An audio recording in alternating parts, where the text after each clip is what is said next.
Hi, good afternoon, morning, evening. Welcome to Nommo Speakers Bureau Google Hangout. Today we have a special show, special guest. One of our Nommo speakers is going to be speaking on the topic, finding the role model within, how to find self-fulfillment in order to impact others.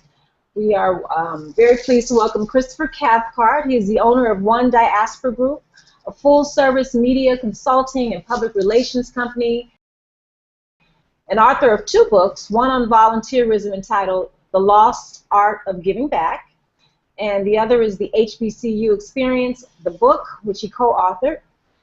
With over 25 years experience in public relations, branding, and media outreach, Cathcart has a diverse portfolio, having worked in places like Motown, CNN, and Hidden Beach Records.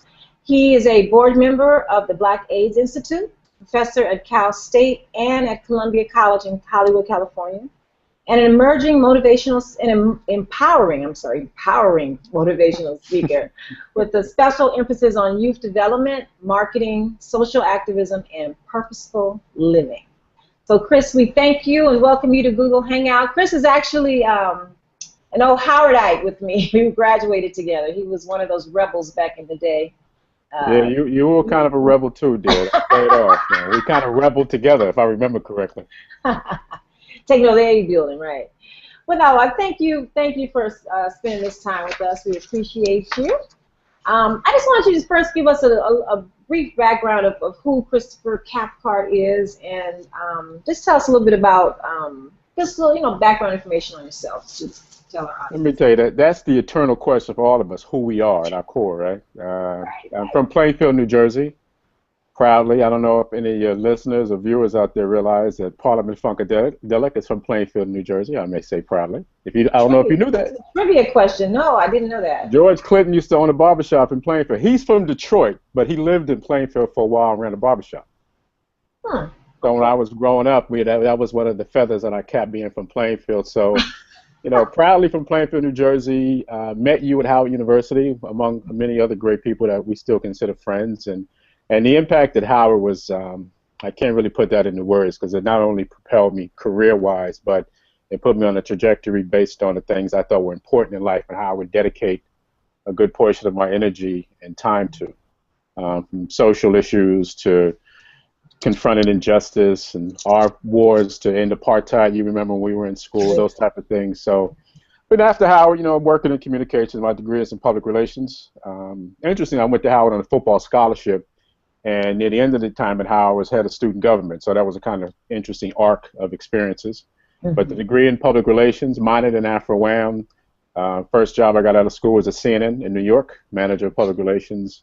And other spots, Warner Brothers Television, as you mentioned, Motown.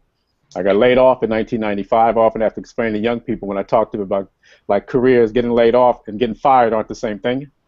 So exactly. They say, "Oh, you got fired." So no, I got laid off, which meant I didn't have any more money to pay me.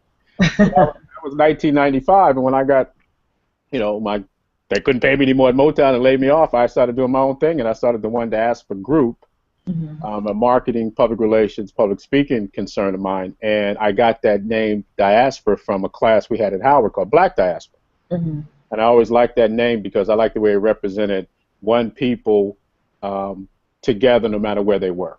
And I always said if I ever got my own company, I would like to use that name. So in 1995, I started doing the One Diaspora Group and doing media consulting with advertising agencies, record labels, politicians, and that just grew into publishing the books you mentioned, The Lost Art of Giving Back, the book on volunteerism, I put out in 2007, and the most recent book, the HBCU Experience, the book, which is a collection of essays for HBCU graduates, yourself included being in the book. Thank you very much, which came out early this year.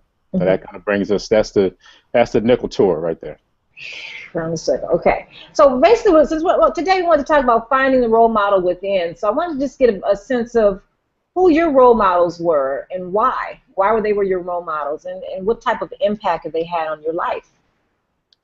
Well, it's interesting. I have to go back to my dad probably being my first and primary role model, my father. He always was involved with some form of community service. He never really said anything. He didn't say, I'm going to volunteer to do this, I'm going to go and and help someone do that. But I just noticed him doing things. You know, with children, we often think that it's what your parents tell you, but it's really what you observe that impacts you. And just watching him involve himself in our local community kind of instilled in me a sense of responsibility beyond just myself. And then when I got to Howard University, I mean, I claimed the study of the Malcolm X's and the Martin Luther Kings and some of the great leaders impacted me to the point that I realized I had a greater responsibility than to just be a good career person. I had some responsibility to try to make the world a better place than I got it and leave it to someone else so that they can do the same thing moving forward. And so my dad, some of my coaches growing up, I had a Little League baseball coach and a Little League football coach, Mr. Graham and Mr. Wilson, respectively, who I realize now that they volunteered their time. But the time they spent with us kids, keeping us off the streets, giving us something constructive, I look back on, I wouldn't be the type of person I am now if it wasn't for individuals taking out time to spend time with me on their own without being compensated for it. And so those type of examples and mentor role models had an impact on me. And one of our good friends, Howard Newell, who was a student at Howard University, we were there, he was student leader, led many of the protests. It was his example as a role model of a leader and someone committed to a greater cause that kind of pulled me out of my shell when I was at school. So I have to add Howard into that list of individuals who had a tremendous impact on me as a young person, and one that still resonates to this day. Oh, you were in a shell. I didn't know you were there. Yeah, I mean, yeah, when I got to campus, the idea of standing in front of people and speaking, I do it so much now that people might think that it always was that way. But I mean, you hear these stories about the child preacher who started when he was 4 or 5. I wasn't that guy. Right. I would watch people stand in front of folk and speak, and I would be amazed that someone had the courage to do that. So it wasn't until maybe my sophomore year at school where I started thinking, well, maybe I could, say a few words, and then, you take one step out that way, you'd be surprised how easy it is to keep going, and that's what happened. That's interesting. That's really interesting. I would never have imagined. But one of the things as I listen to you talking about role models, they're all family and community based. It seems like something has switched in the dynamics that now role models, maybe it's because of the whole social media, but it seems like social media and just media and communications in general, it seems like kids are not looking to those that are right in front of them, those that are rearing them. It seems like they're looking to celebrities and figures that have nothing to do with their lives or their potential. So I don't know. It seems like there's a switch which appears to be detrimental to a certain extent.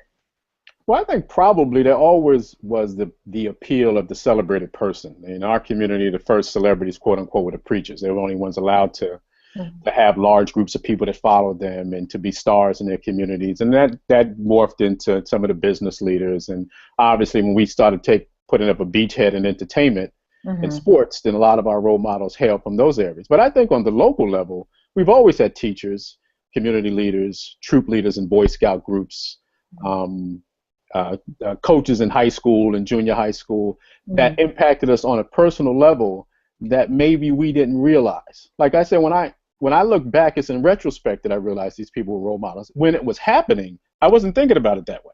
Yeah. And no one ever said, Chris, listen, I want to be a role model for you. I'm going to do these things and I want you to do them. No one ever said that. It's just that through observation and then participation with them and example, I realized after time that, wow, that had a profound impact on me, what this person said, just how they conducted themselves and the care that they showed all the rest of the young people I was with. And so that type of role model, I think, always exists and always will exist. And I think even today, a lot of our young people have them. It's just that when we get on Twitter and social media, we don't talk about those type of examples. We talk about Drake, and we talk about Kobe Bryant, and we talk about Kanye West and some of these other folk that may influence us to want to be rich and famous. Right. But they may not necessarily influence us to want to be a good citizen, to want to be someone who contributes back, who pays back, who participates in community service. But I think those examples they're just unheralded. And that's maybe just the nature of it, that the impacts that the role models that will have the most impact on you probably won't be known by many people other than you and your circles. Yeah. Well, how does one get on the path in terms of what makes a difference in their life and the lives of others? How does one get on the path of figuring that out? It's not a one size fits all. Mm-hmm. It's everybody's going to find the entrance. It's like the on-ramp into the highway. Mm-hmm. We're all going to get on at different points and for different reasons, but we need to get on it. And so Mm-hmm. I don't, all I would suggest to people is that take one step. If there are a lot of people who believe that giving back, being a role model, being a leader, being a mentor, that's the work of other people, right? That they, and I always like when I used to, I've been working with big brothers now about 15 years. I've been matching my little brother about 6 when I was a mentor for the organization in different ways. Mm-hmm. Years before that, and a lot of my friends would say, Chris, that's so cool that you do that. That's so you. I could so see you doing that as if that was something special about my DNA where I was predisposed to do things like that. And I'm saying everyone possesses the ability to give back. Now, not everybody can be Dr. King, right? Mm-hmm. But everybody, I do nothing or I'm Malcolm X. So I'm going, there are a lot of positions that you could play well before doing absolutely nothing or Mm-hmm. being Marcus Garvey or Martin Luther King or Harriet Tubman. Mm-hmm. So find some place to get in to serve. Mm-hmm. Use your church, get the business you're involved with. If you own your own, use your business. Get that involved with scholarship programs and securing mentors. If you're in a Greek-led organization, get that organization involved with something if it's not involved already. Where are you already organized? Where are you already spending your time and your talent? May be a great place to start giving back and connecting with some level of role model. And it doesn't have to be it doesn't have to be a younger person. You can be a role model of somebody even older than you. You can be a role model of somebody your same age. You Mm. just got to find something that you're comfortable with, and you don't have to do what everyone else does. You got to find your seat at the table. Mhm. One of the things is, as I'm hearing you talk, you mentioned very important historical names, Malcolm X, the Harriet Tubmans, the Garveys. One of the things that's lacking with this generation of youth is actually going back to read about these very critical people in our history, in our lives, impactful people. What do you suggest to youth who, who are totally not into it? Because right now, what it concerns me is that they're more into the computers and video games, and parents are not as well giving them the role model of reading, of learning about those crucial people in our history that are role models and influential just from reading their history. Hey, listen, technology is a twin-edged blade. It's often discussed about how it prevents us from doing certain things because of the fun we have with it, the entertainment, the games.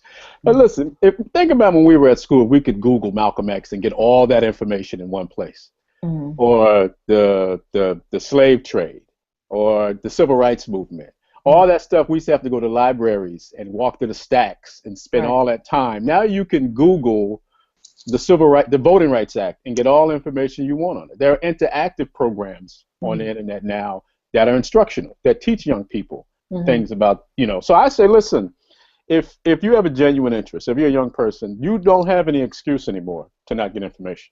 There was a time where maybe you didn't live in a city that had a fully stocked library, or you didn't go to a school where various types of speakers came. With the internet, you can do all the fun things you do with your friends. You can iMessage each other, and text each other, and do all that. But you can also use the power of the internet to get that information. I suggest to a young person, find one historical figure that is compelling to you, a sports figure, civil rights leader, a business leader, whatever it is, and just look them up.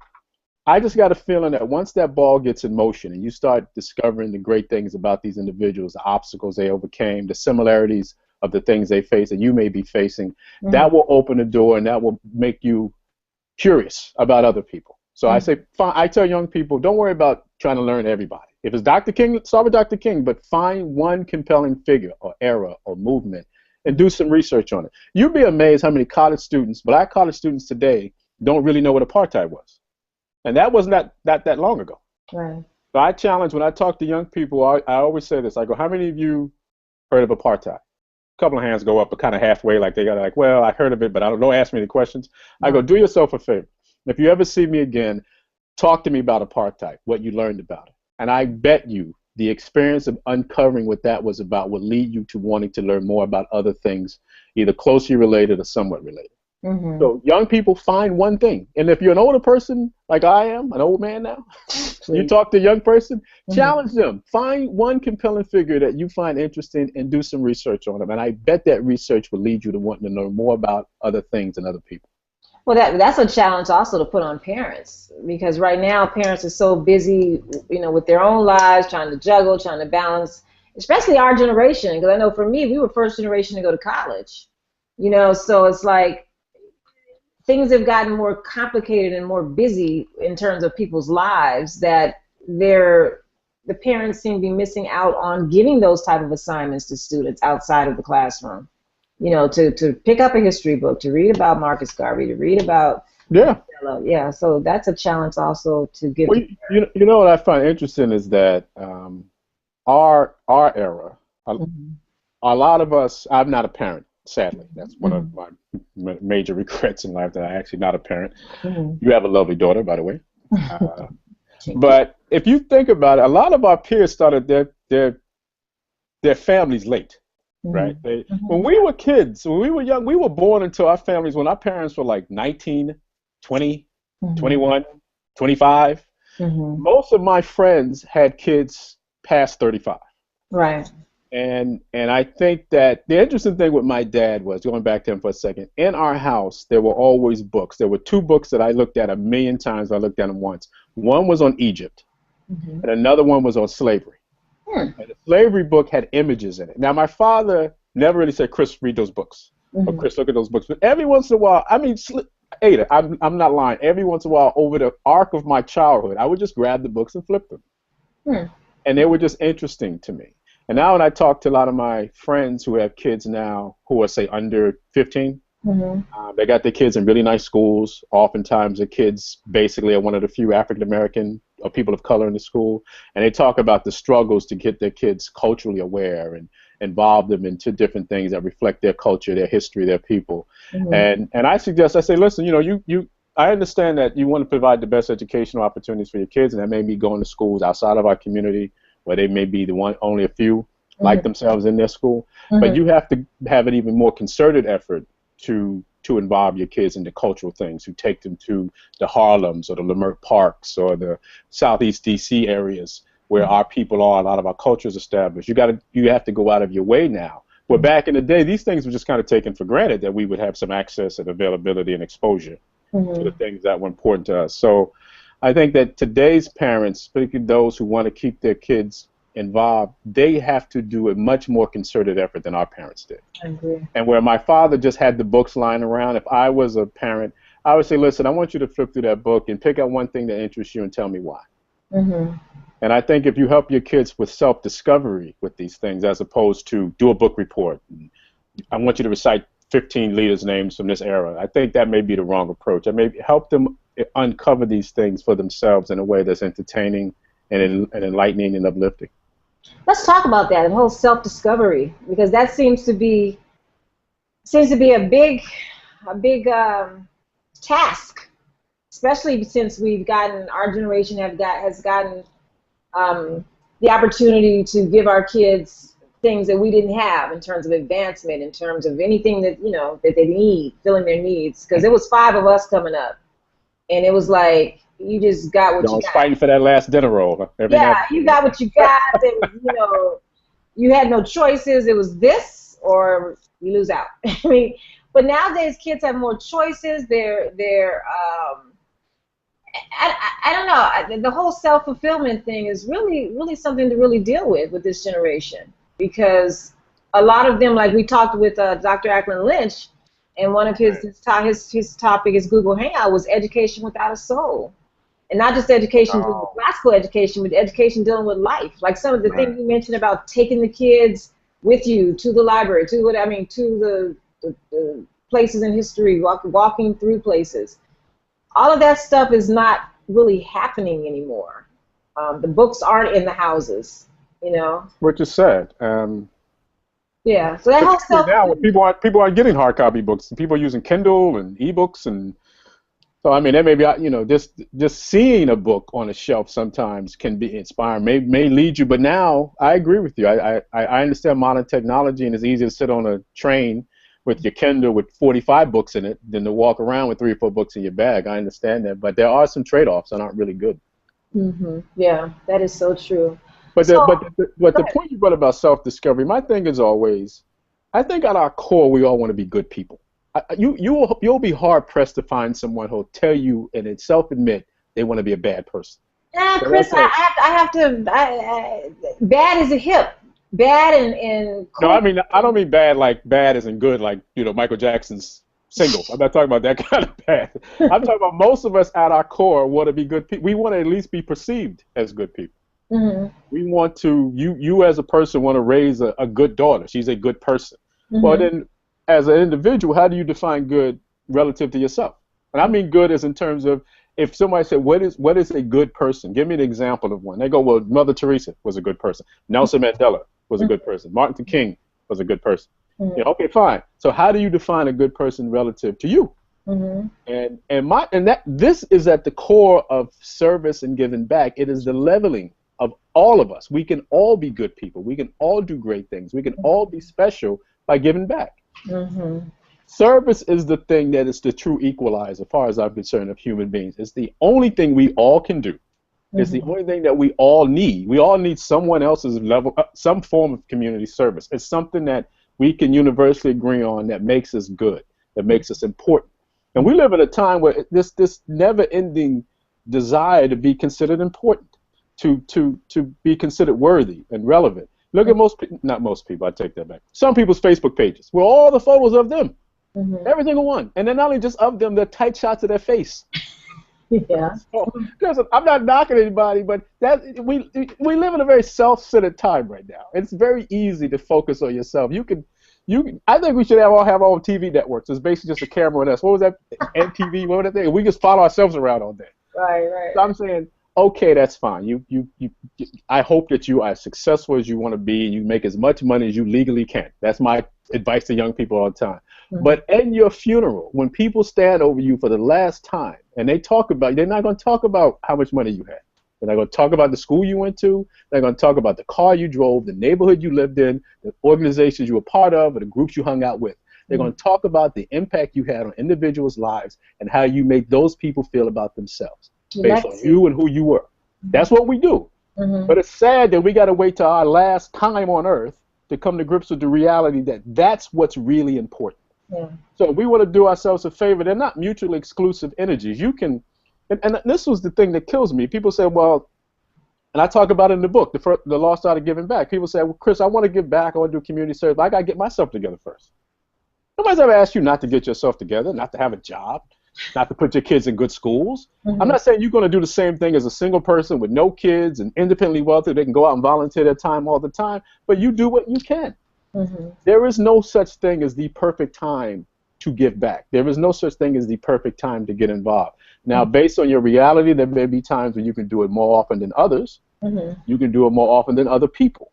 But you can always do something. Now, you have a child. I'm sure your child was a recipient of many people's community service, whether it was a dance instructor or somebody at school that did tutoring afterwards. The whole older person.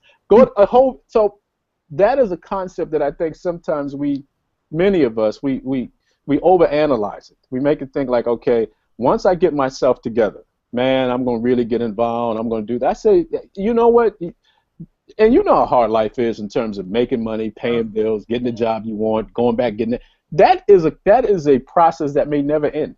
I'm just saying the whole thing about giving back, community service, being a part of making the world a better place, as lofty as that sounds, that is a never-ending process that can happen simultaneously with the other things you do to make your life great and comfortable and fulfilled. Right. Well, one of Martin Luther King's most urgent question about life is, what are you doing for others? Right. Yeah, but see, here's the thing. We all know these things, right? Why is it in life the easiest things to understand are the hardest things to actually do? We know what being faithful is. We know what a good friend is. Loving someone, respecting. These concepts aren't hard to understand. It's the execution of them that's difficult. And so I'm just saying, you know, interestingly, you remember the Million Man March. I think they're about to do another one. I had just moved here in '95. In March. The Million Man March is October '95. I went to the Million Man March and I was standing with all the sea of brothers. I don't know if you made it out that day or not, but it was an energy among that many black men I had never felt before. I've been to sporting events and concerts, and there's always this edge, like something may jump off. Don't step on somebody's shoe. Don't look at somebody's woman the wrong way. But in this sea of black men, you never once felt that that might happen. And I knew when I left there, I had to get back involved more so than I've been. So when I came back, I did two things. I joined Big Brothers as a mentor, and I joined NAACP local chapter. I let the local chapter thing kind of go by the wayside because I heard no knock on them, but the only time I heard from them was when it was time to pay dues again. But the Big Brothers thing, when I got involved with that, I came back, and I was going through some very difficult times personally. I was at the end of a very bad relationship that was just mentally draining. I had no money. I was hearing from bill collectors 3 times the rate as I was hearing from family members, and that's no lie. But the only time I felt good, whole, important, vital, necessary, relevant was when I was working with those kids. And I was helping run a sports program for about 60 kids who hadn't been matched yet, young boys who hadn't been matched with their one-on-one. So every Saturday they did these sports programs. And I tell people, and I talk about in the book, that it was during those times with those young people, in the midst of all my problems, when it was the most therapeutic for me as an individual, because I felt important. I underscored my need that I had a place in the world and society, that my life mattered way beyond the fact that I couldn't find work like I wanted. And I didn't have my rent money that week, and my car note was 2 weeks behind, and all these other things. And so I tell people that it's not just okay to give back when things are going hard for you.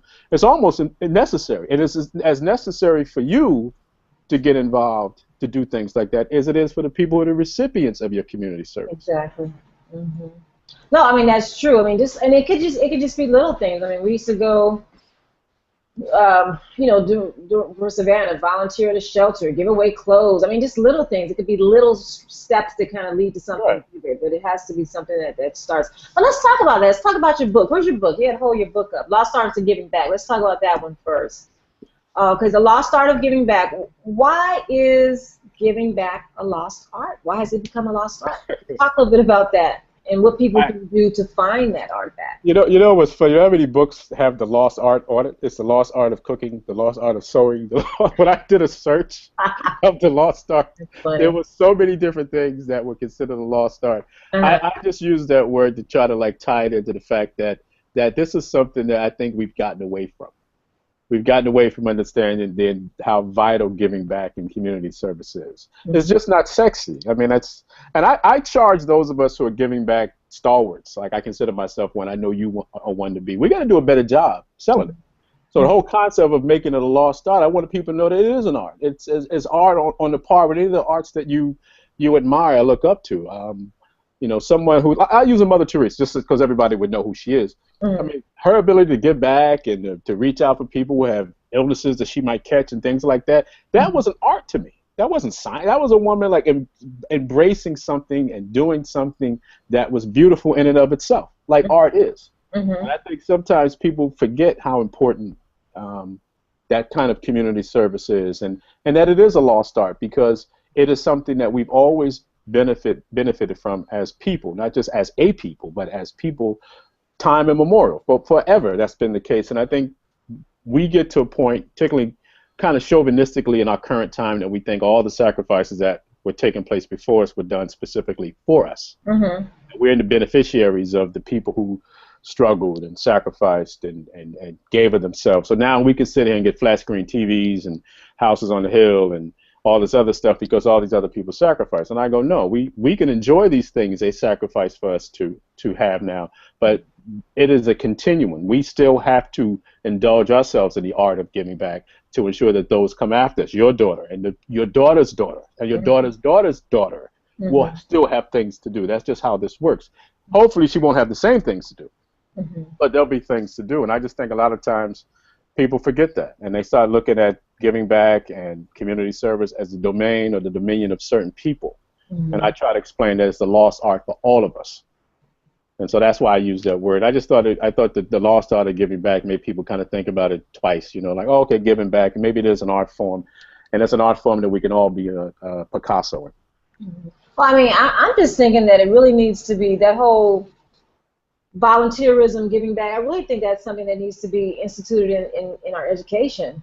And it's not. I mean, it's like they took away home economics. They're taking away PE. I just think the whole concept of volunteerism and community service is something that needs to be taught. if it's not taught in the home, I mean, for me, like you, I had parents who did that naturally. Right. My father would do that naturally. He would go get chips or day old chips or day old Right. cupcakes from the bakery, and then go to the neighborhood like Robin Hood, go to the poor neighborhoods and give that stuff away, and kids would like run to the car. I mean, he would do that sort of stuff. Yeah, but I bet he never said, Ada, look what I'm doing. Right? No, exactly. He just did it, right? And you looked at it and said, okay, that's something I could do. Not only can I do it, I should do it. So that's exactly what I'm talking about. And going back to your point about if I could institute some policies in our education systems, I would institute. You can't graduate from high school without X hours of volunteerism, and you can't graduate from college for damn sure without some form of community service. That should be part and parcel of what you do. It should be, if you're at a college, you should be painting elderly facilities. You should be getting groceries for shut-ins. You should be visiting folk in hospices. You should be tutoring at local schools.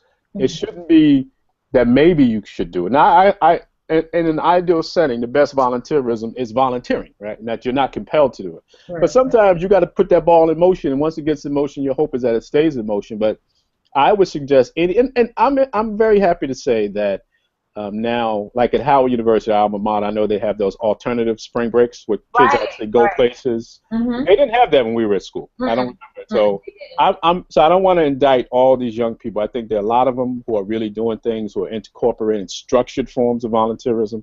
So that alternate spring break, I think it's a great concept. I know a lot of our Greek-lettered organizations do community service in and around their local areas, wherever school they're at. So I applaud folk like that. But I think at every level, if you're a member of a church, right, it should be not only that you have to tithe, that you have to throw a couple of dollars in that basket every week, you should also have to volunteer.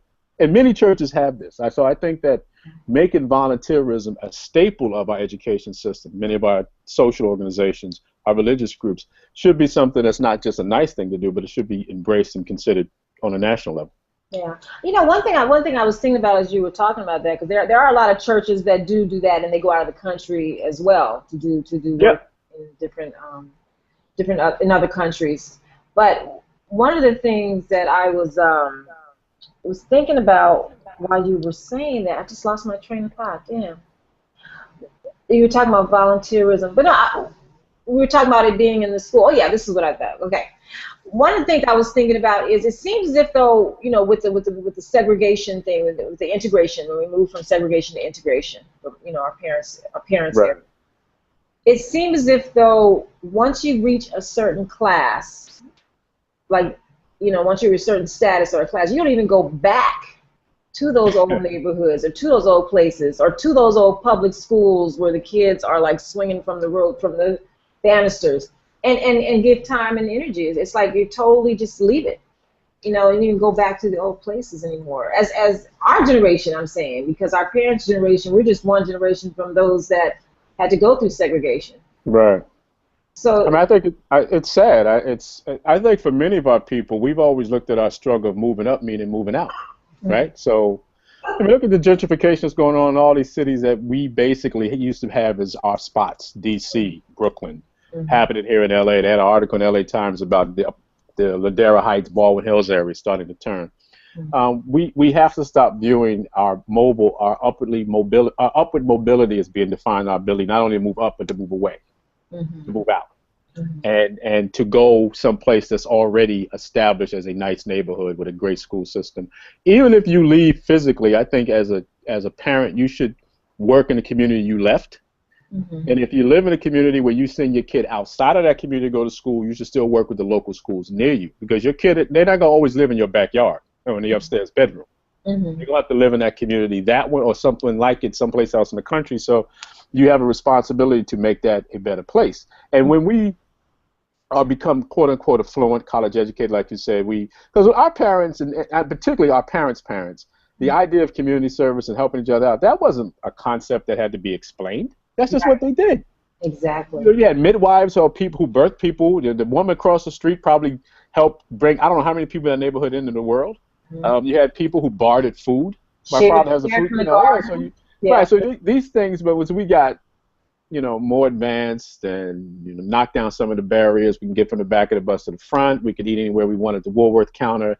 we, I think, in many ways as a people, looked at those things not only as advancements in terms of our humanity, but advancements of us moving away from what was once a bad condition for us into a new condition. But the reality is that you look at every major industry in terms of black folk, we still suffer health care.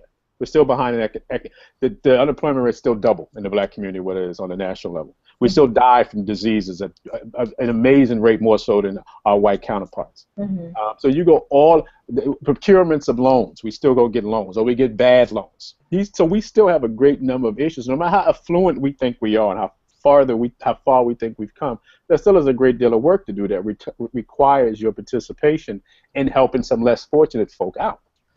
And if for those of my friends with kids, I say this all the time. I go, listen, you know, you pull your kid out and put them in a great school, they're going to have to deal with the kids left behind sometime, in some way. And it's our job to ensure that their interactions are positive and mutually beneficial and things of that nature. So you can't run away from the realities of what we did with this country. And we are better as a people if we all understand that no matter who we are, what level or era we occupy, we have some role to play in making things better for everybody. And you can't think you're better because you got more. I mean, you just can't. You can't think your kids shouldn't be thinking. No, but I mean but America teaches, you know, that's kind of, and that ain't just black people, that we think that, you know, don't get me started on the reality shows and all the people associated with that, is that we strive to establish importance and distinction based on superficiality. Exactly. And my point is we can establish importance and distinction based on service. We're not all going to have our TV show like the Kardashians. The nature of the beast is that you can't have but so many Kanye Wests. You can't have that many. If you can only have a number of celebrities, because if everybody was, there wouldn't be any celebrities at all anyway. So bet on what you know you can get your hands around. Now, if your goal is to have a reality show, I don't begrudge anybody their dreams and ambitions, but I'm saying if you want to pursue that, fine. But there are other things that you can have much more control of that you can be doing simultaneously, like volunteering at the local school, working with your church, having intern programs at your job or places of business, mentoring some young person, visiting some children's hospital. I remember when and getting your businesses involved. When I worked at Motown, CNN, Hidden Beach, any of the places I worked, I always got the businesses involved with either having young people come to the facility to get a tour, walk around, or I used to take artists to Harlem Hospital. I took boys and men to Harlem Hospital just to hang out with kids 16 and under. And the interesting thing in Harlem Hospital at that time, in the youth ward, they had like 14 kids, 13 boys, all gunshot victims. Wow. All. Wow. So I'm walking around boys and men, and they're talking about it. I'm going, these dudes just got shot like last night, and this is their reality. But I'm not saying that to juice myself that I did it. I'm saying wherever you are, you can find something that you're doing, that you have access to, that can have some impact in some person's life. And so, you know, carving out your distinctions is not going to be based, because money comes and goes. People can take your house. Obviously, you can get your car repossessed. No one can take away your sense of commitment to community service, public service, and giving back. That is something, once you have it, it belongs to you, and you can keep it for the rest of your life, because it's there already. Yes, yes, yes. Well, let's tack that on to education. And I wanted to say, how did education play a role in your development? And on top of that, how did an HBC, which was what you chose where you chose to go for your education, how did that impact you? And talk about the relevance or the importance of those institutions and the role they play in our lives. Beloved black colleges. Yes, yes, yes. Well, you know, the interesting thing is, I wish I could say I chose Howard. Like I was like, I'm going to Howard University. I got a football scholarship, and which is major for Howard. I'm sorry, that's major.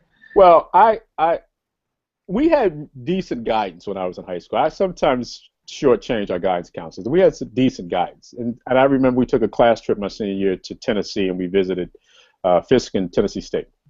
So we were exposed, but by and large, even though my father is very Afrocentric, he didn't go to college. Nobody in our immediate family on his side had went to college. So he wasn't saying go to a black college. He was aware of them coming from South Carolina. He knew about black colleges.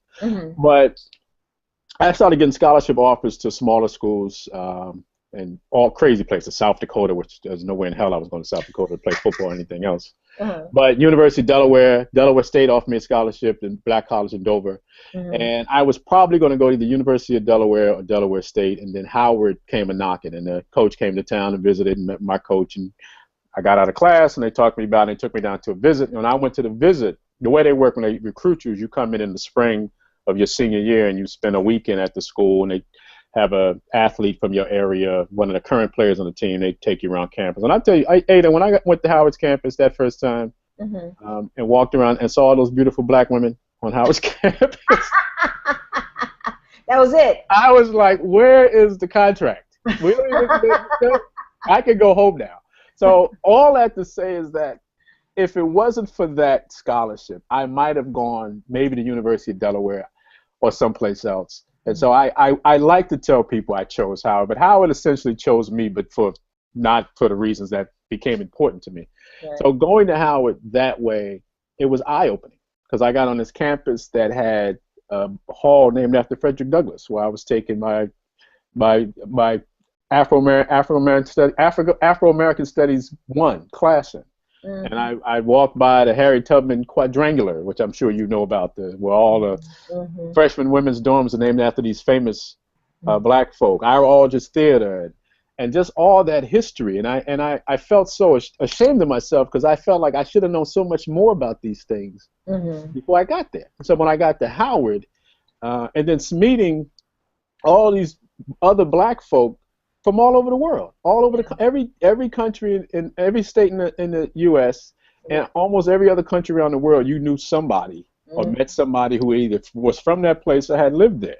And you come from a small town in New Jersey like I did, where you're under the impression that the whole world ends and it begins and ends at the tip of your nose. You know, all the slang is what you grew up with.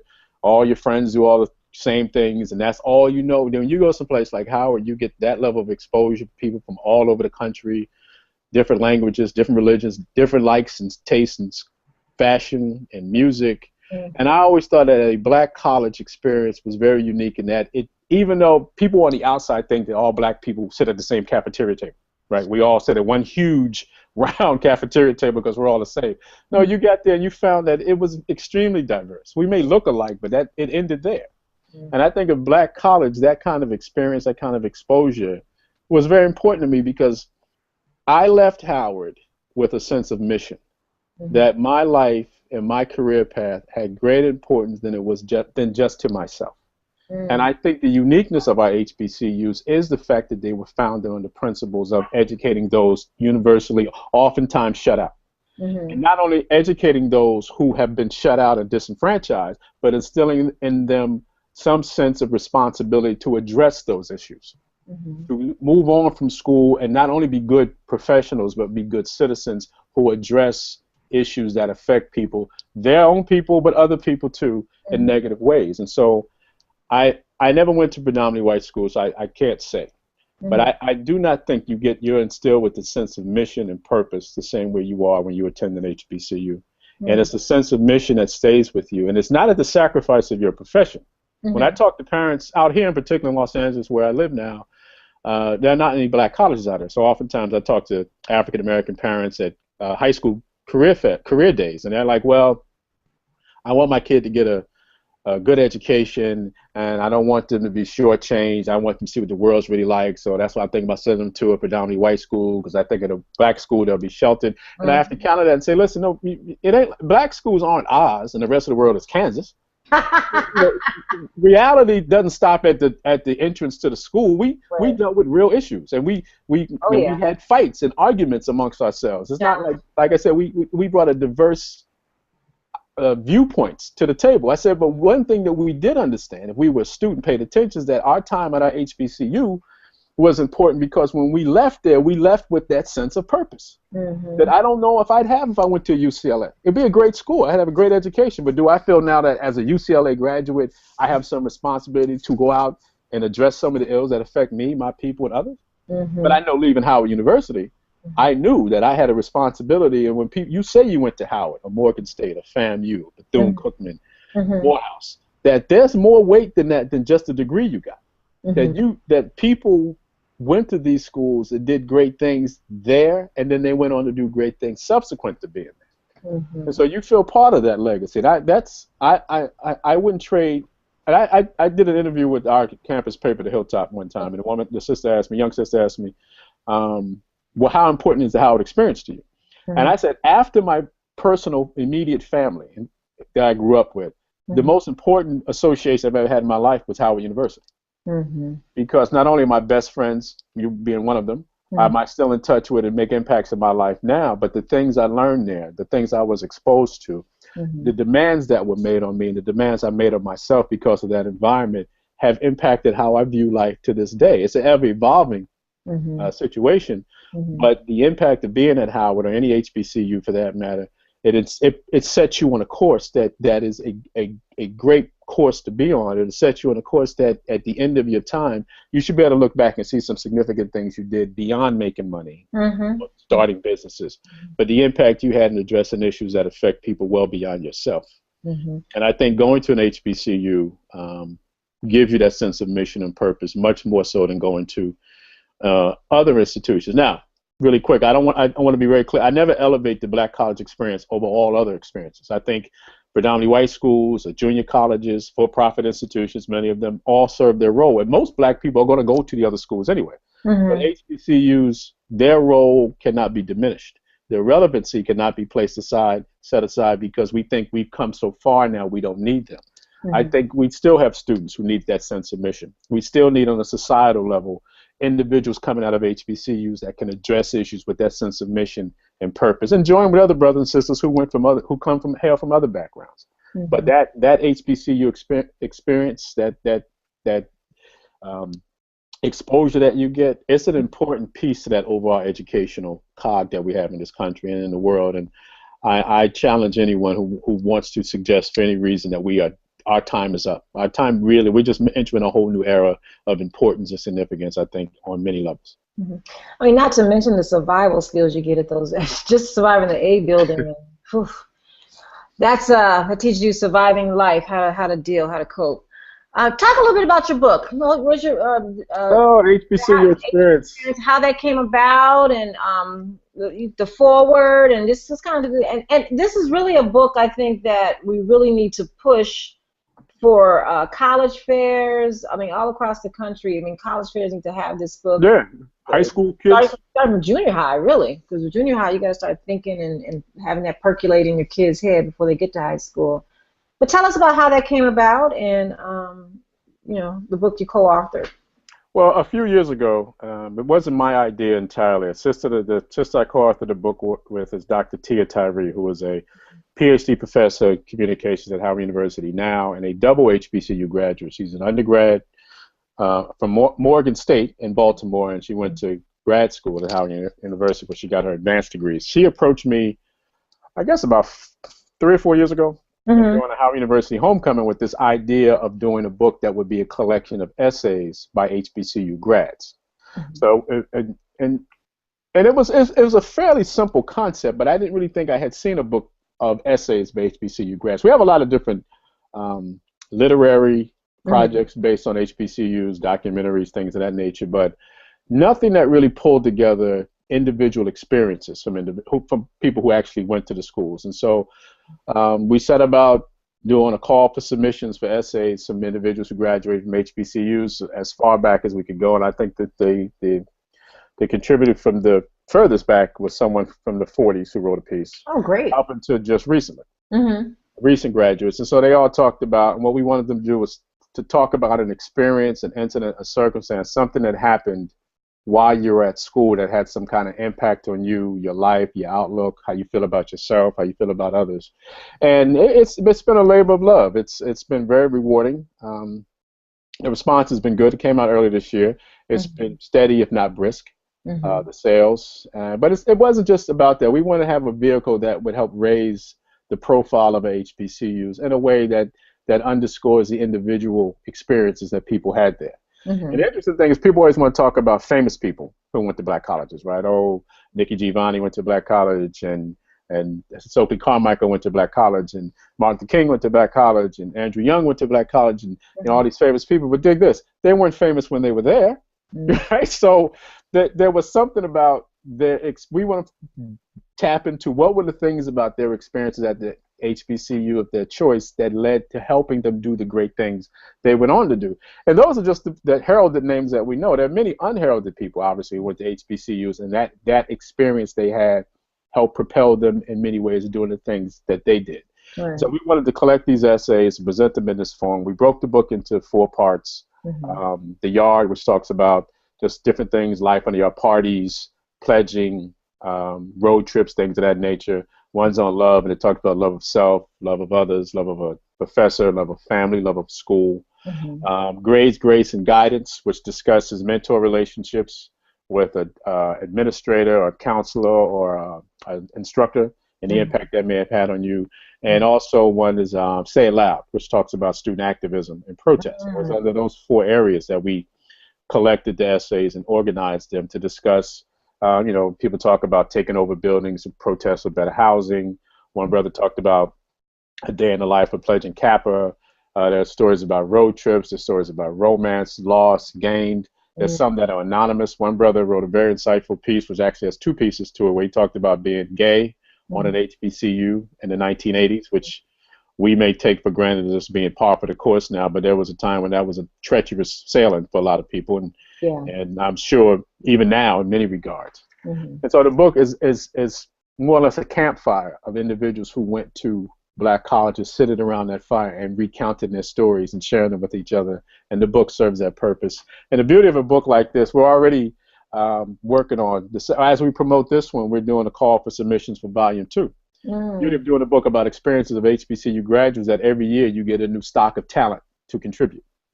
So I hope we do as many volumes as the public can stand. I don't think we'll ever get tired of hearing the stories about our experiences at Black colleges, because when you read someone's story, it may not be your story specifically, but will probably connect with or remind you of something that you experienced at school that had a profound impact on you to this day. One of the things I loved when we were in college in the 80s, which was really hot at that time, was A Different World. Debbie Allen, who was a HBCU, Howard University. Howard University. But that we connected so much with those stories, with those episodes as they were happening. We were experiencing that stuff on campus, a lot of the storylines. So that was really, really nice to have while we were growing up. Because it's really going away from home, that's your second home.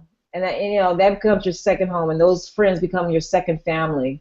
Yeah. So it's really, I think, to me, it's an experience like no other. It really isn't. And if you think about it, it's a series of links of experiences. Your whole college career is nothing more than a series of links of different experiences. There are their relationships, their protests and activism, trying to get rent for that next month if you're living off campus. It's where you're going to eat,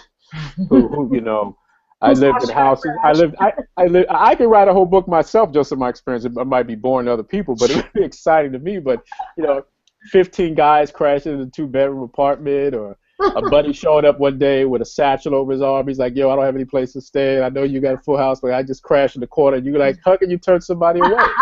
Yeah. And then the other things, the protests in the end apartheid, going down to the South African embassy. Stevie Wonder's Martin Luther King holiday. The first thing I ever did, protest-wise, in my life was march down, which we actually walk. I call it marching, but we walk from Howard's campus to the Capitol in the cold for the Dr. King holiday. And you talk about young people. Young people think that holiday just happened out of matter of course, like President's Day. No, there was a lot of work and effort and protest and sacrifice that gets you that day off in January now.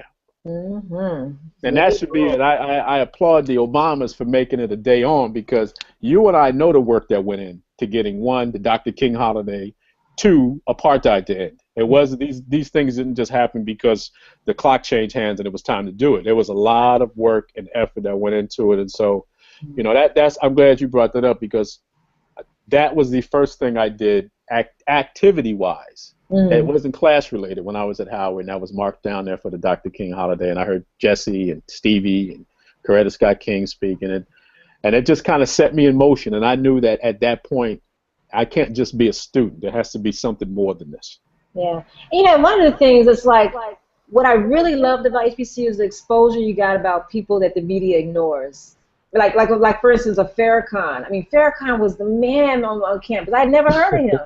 I mean, people like that, the media look at as down and bad, whatever. Those were our people, our figures that we looked up to, that were, teaching and helping us grow and expand. And so, yeah, just those exposures are just you Well, I can't. mean, you asked about the education. You know, the interesting thing about, and you brought up Farrakhan coming to school and others. Mhm. I look back on my Howard career. The education is two tiers really, or two parallel paths. One is the classwork, and that goes without saying. But if you put a gun in my head and say, Chris, list all the classes you had and the instructors you had, I couldn't.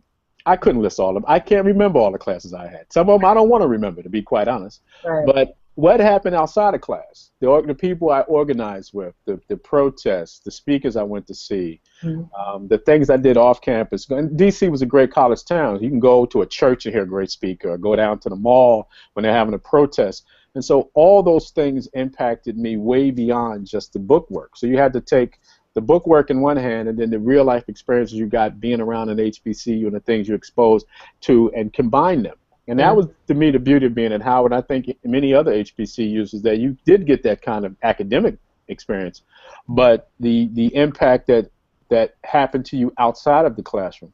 And beyond that, I have a picture still of Malcolm X that my Afro-Am1 study professor, Dr. Al Kalan, one of my mentors, he gave it to me. My first paper I ever wrote was The Evolution of a Black Leader, Malcolm X. And that was when I first read all the speeches and the books that have been written about him, and I wrote this piece. I got an A-, which I was mad about, but I got A-.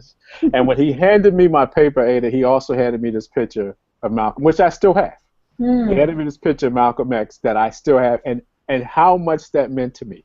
To get that paper with that A-, and he said, "Oh, and by the way, I thought you'd like this." That small gesture, that is, if I had to think, if somebody said I can wipe your mind clean of all your Howard memories except 5, that'd be one of the 5. I think that one has to stay. And it's that type of thing that made being at an HBCU and exposure to that type of energy and support and recognition of some talent or something he may have seen in me, that meant so much to me. And I can't ever tell you how. You can't replace that. You can't replicate that. Wow. I just want to wrap up because we're coming to an end, but I want to wrap up by just having you talk about some other things that you speak on, because you're involved with the Black AIDS Institute, and some of the topics that you speak on around that, in addition to some of the topics you speak on around youth and activism. So just tell us a little bit about some of the things you speak on that folks can book you for through Nommo Speakers Bureau. Oh, yes. Well, I sat on the board. I actually recently just stepped down. I think on your intro you mentioned I was still a board member. I sat on the board for the Black AIDS Institute for 10 years, and I got involved with the HIV/AIDS movement, I guess, in about 2001, maybe.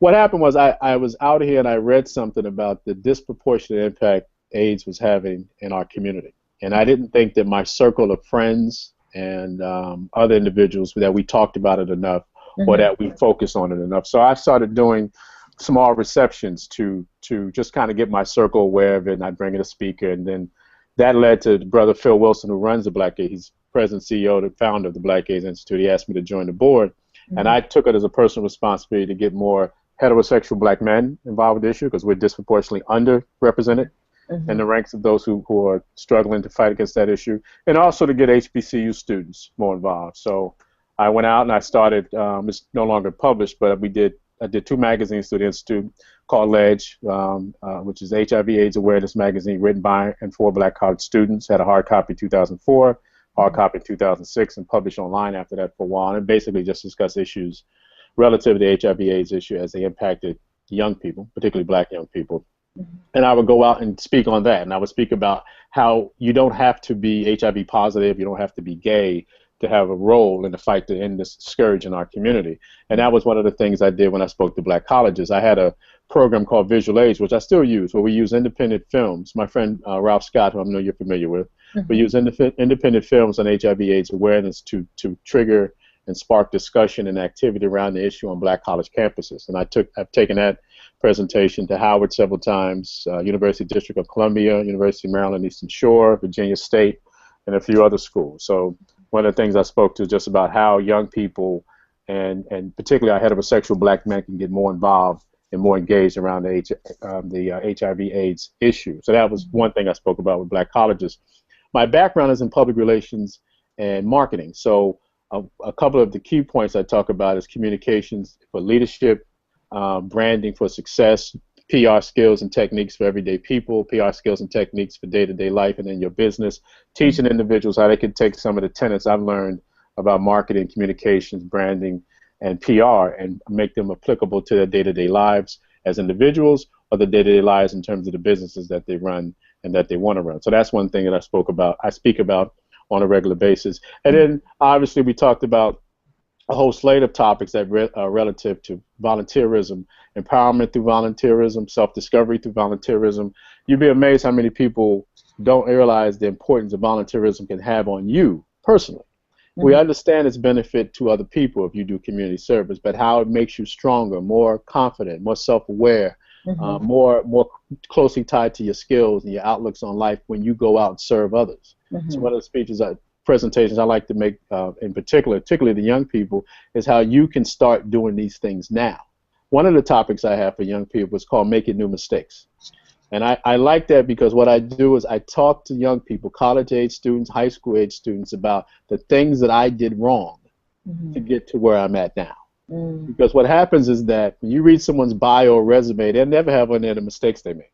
There's nothing in there bad about what they did. But the pathway to wherever they are was usually paved with mistakes and errors. So when I talk to young people, I say, you are going to make mistakes. But it's my responsibility as your predecessor to ensure that you will make the same ones I did. So I talk about don't wait to find a role model.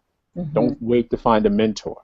Don't wait to be a mentor. You don't have to wait till you're out of junior high, high school. You can mentor a younger person right now in and around your life and in your circle. So the making new mistakes is one and that I like doing a lot. And that's a presentation I made on the college level many times. And many of the students come up to me afterwards and they say, listen, I really appreciated that presentation because you were honest about the things that you did wrong and how you want to be better. Whereas most people come and they talk about their successes. And I talk about those things too, but I don't think you're going to learn much learning about the things I did well. You're going to learn much more avoiding the things I did wrong. So the making new mistakes is one that I'm really, really proud of and one I like sharing with young people. Great. Well, Chris, we thank you so much. We hope that from this Google Hangout that the folks listening and seeing will definitely find the role model within. Yes. Move towards volunteerism on any level. And keep the conversation going, inspiring action. Okay, we thank everybody for tuning in. Go ahead, what are you going to say? No, to make sure if you want any more information on me or the book, the Nommo website and my personal websites, www.onediaspora.com, www.onediaspora.com, and you can get all information about the book and background and anything else you might be interested in. Hold the two books up because you didn't hold them. You didn't have the other HBCU experience. So these are the two books you can definitely. Okay, yeah, the Lost Art of Giving Back and HBCU book experience. So definitely check those out online. You can go to Chris's website. You can book Chris through NommoSpeakersBureau.com. Like I said, keep the conversation going. Inspire action. We thank you so much. And thank you.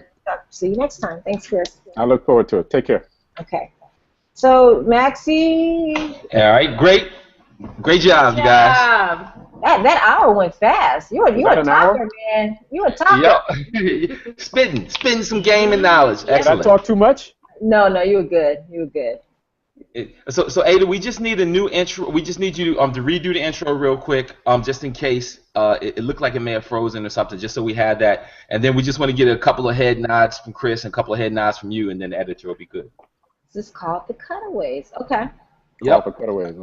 Yep. All right. So stand by, and this is redo for the intro. This is Chris Cathcart intro. Redo. Stand by. 3, 2, 1. Action. Hi. Welcome to the Nommo Speakers Bureau. Take your time. Hi. Welcome to Nommo Speakers Bureau's Google Hangout. We are so pleased to have with us today Christopher Cathcart, who is a Nommo speaker. He is the owner of One Diaspora Group, a full-service media consulting and public relations company, and author of 2 books, one on volunteerism entitled The Lost Art of Giving Back, and the other, the HBCU Experience, the book, which he co-authored. With over 25 years of experience in public relations, branding, and media outreach, Cathcart has a diverse portfolio, having worked with places like Motown, CNN, Hidden Beach Records. He's a former board member of the Black AIDS Institute and a professor at Cal State and Columbia College in Hollywood, California. He's an empowering, motivational speaker with a special emphasis on youth development, marketing, social activism, and purposeful living. Thank you, Chris, and welcome to Nommo Speakers Google Hangout. All right, great. Now, Chris, if you could just give us a big smile and a nod. All right. Okay, cool. Could we get a little laugh? You know, Ada's very witty. All right. Okay, cool. Got into acting. Okay, good.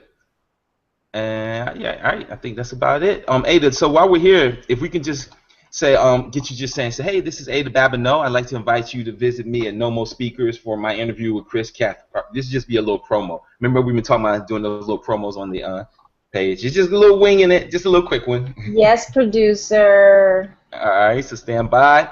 And 3, 2, 1, action.